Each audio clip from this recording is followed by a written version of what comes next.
Hey, what's up, everybody? Today's video is a little bit different because I've never done a product review before, and this won't be a full product review because I just got the product, and it's going to be more of an unboxing and first impressions. Now, I am going on a business trip in the next day or so. So I'll do a follow-up review of how the product actually worked on my trip and give a full honest review then. But for those who know me, I travel a lot for my work. On a short end, it could be anywhere from a week to 2 to 3 weeks. And on a long end, it could be a couple of months on the road overseas. And that's no exaggeration. So I've been pretty much using the same rollerboard and backpack for flights for almost 20 years. But now with the airline regulations starting to get a little bit more restricted, they're smaller in size, both for the backpack and the rollerboard.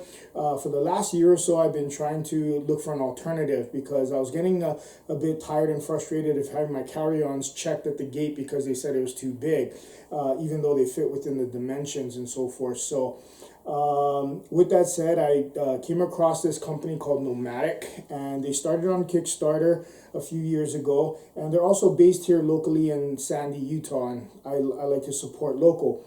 However, their prices were on or are on the steeper side. They're not cheap, and that's why I didn't make an impulsive buy right away.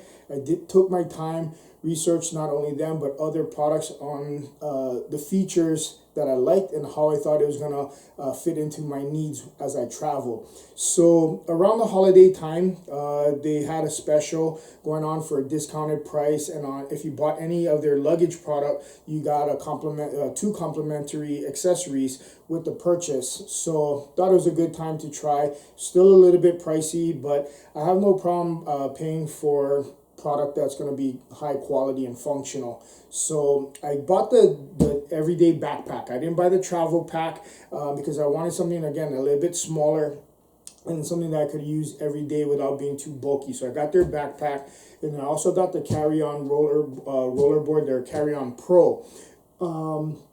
And today, again, it's not going to be a full review. It's just going to be an unboxing and first impression. So we're going to start off first with the backpack and then move on to the carry-on pro.